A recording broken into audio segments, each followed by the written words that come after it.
What is what is up, my fellow pack? Today I'm gonna be reviewing episode. Hold on. I'm gonna be reviewing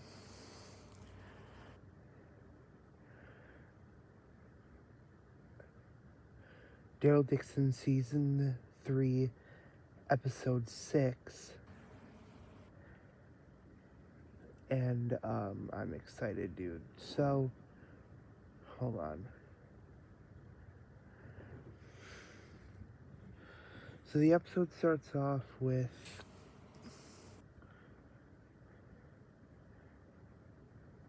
I don't remember where it starts off. It starts off with Daryl heading out to go try to find Justina and Cowboy Girl.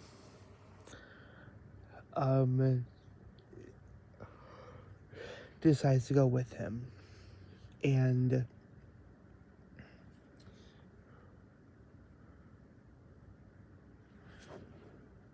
sorry, I'm trying to remember. Then we get a scene of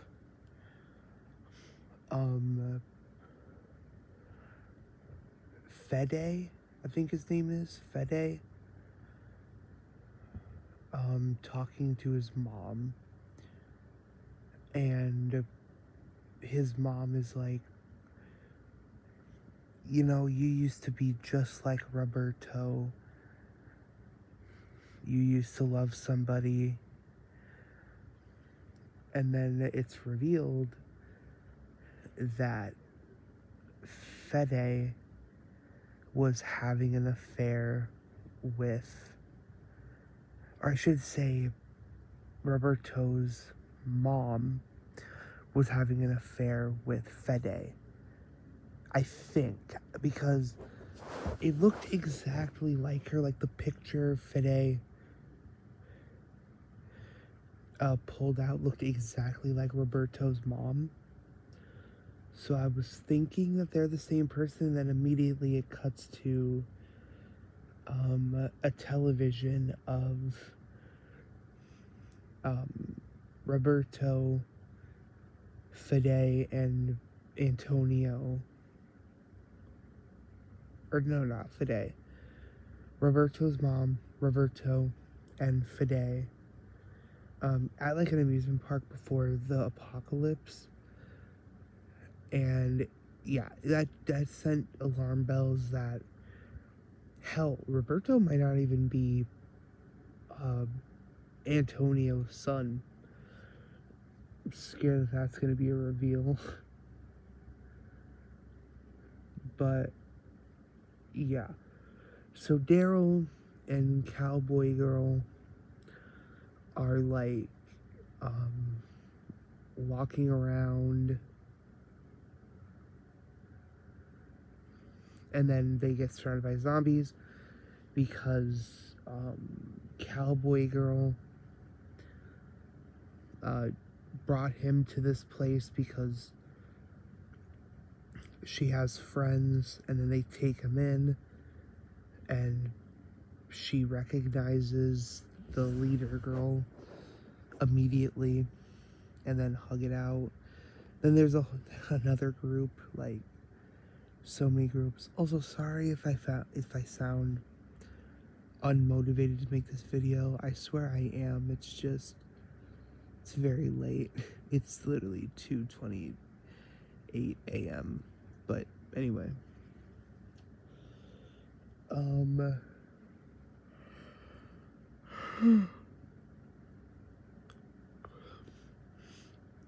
and after that, Daryl has this really hilarious scene where he looks at the girl's crossbow and says, "Nice crossbow," as like a little wink to the people who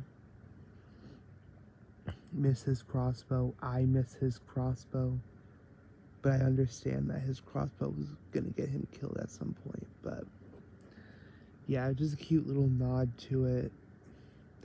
Then we get, I think it's so weird that they're deciding to do it outside of the main show.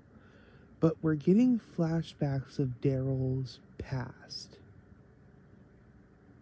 And it's so weird to me. So basically, the flashback is about Daryl's father losing his shit, going on a drunk rampage. And Daryl's hiding. And then Merle is actually standing up for Daryl, which, crazy. That's so crazy to think about. Makes sense because it's probably like a tough love situation. But then we see Daryl running in the woods trying to get away from all of that, and it's like a nightmare that Daryl's having. Then we get back to Carol, and she turns a corner and ends up seeing Antonio taking a shower. And I thought that was hilarious. It was just funny to see the awkwardness and all of that. And then Antonio makes it awkward. So relatable. He's like, if you want, you could take a shower. You could take a shower. I don't know how to do his accent. If you want, you can take a shower. Something like that. And Carol walks away, and then he realizes how that sounds because he accidentally invited her to take a shower with him. And I just thought that was a hilarious scene.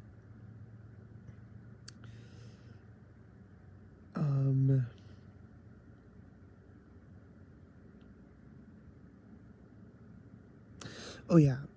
And then it cuts to nighttime, which it's so weird because it's like, oh yeah, wait. It does make sense because Daryl had a nighttime scene and Carol has a nighttime scene, so hold on guys.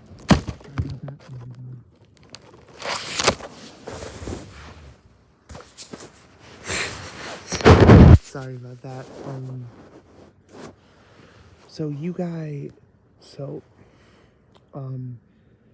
Carol sneaks out to go get medicine because Fide lied and said that there is no medicine when there is. So he lies to them, saying there's no medicine. So Carol goes and sneaks out to steal medicine from him. Fide's mom catches him, and Carol's trying to speak Spanish to her, and thankfully she listens. We find out Fide actually poisoned Roberto because he found out that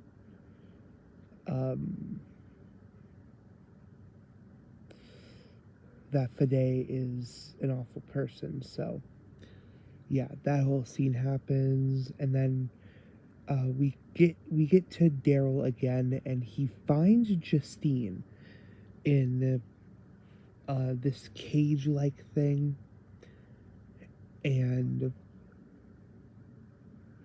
he's like trying to save her, breaking locks and everything. And yeah, they're basically just fighting these people from Fide's daddy group. But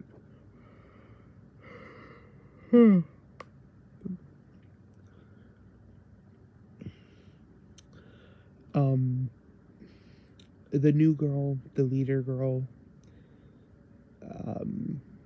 was about to shoot the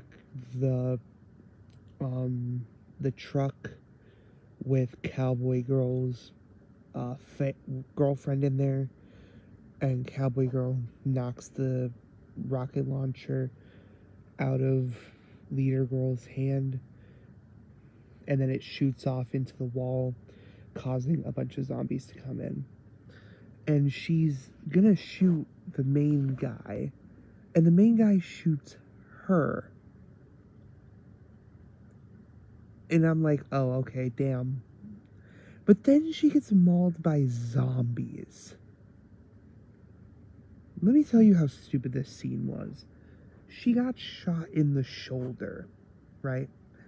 She got shot in the shoulder, and she is just staring at the guy. And then zombies push her over and end up eating her. It was the most avoidable death. If she just walked away or like tried fighting at all, she wouldn't have died. Also, if anybody else noticed, anybody could have helped her, could have saved her, but they didn't, because we need the emotional turmoil. But it's whatever. So then we go back to Carol, and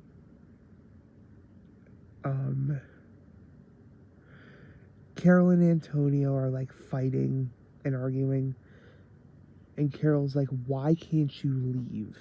What type of pull does Fide have on you? And then that's when Antonio shows Carol that he basically indirectly killed Roberto's mom. Which, again, I don't know how that shows that Fide has a pull on him. That's more of just like a random lore drop. Because I was just sitting there like, okay, but how does he have a pull on you? That's the question. But it never gets answered, and Antonio just stands there like, oh shit, you killed my mom. Then he runs away. And then Carol is setting up, trying to sneak Roberto out of the place. And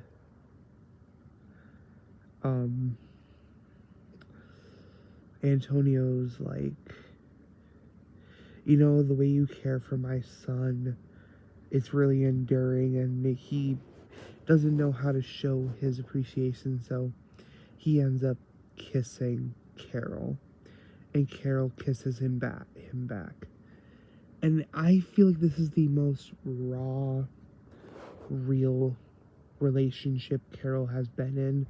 The other ones just seem to either so random or so forced. But Carol really has a knack for choosing people who already have kids. I'm just saying. But yeah. So Carol is sneaking out, and then Fide is being his fucking asshole self, and is like, we have to search your car. And Carol accepts, about to pull out a revolver. Antonio's like, when did our place become a prison? I don't know. I'm just doing a Wakanda accent at this point, because I'm not good at doing different accents. And Antonio's just going off on Fide. Antonio's like, yeah, how about you tell people about Justine and like all these liars, or you're the biggest liar. If we're kicking out liars, then maybe you should go too, since you're a liar too. And then as Carol is driving away,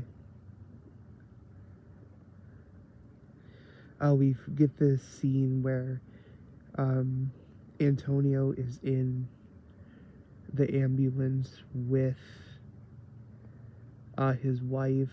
She dies, turns into a zombie, and then the episode ends, and I'm just sitting there like, we didn't learn anything new.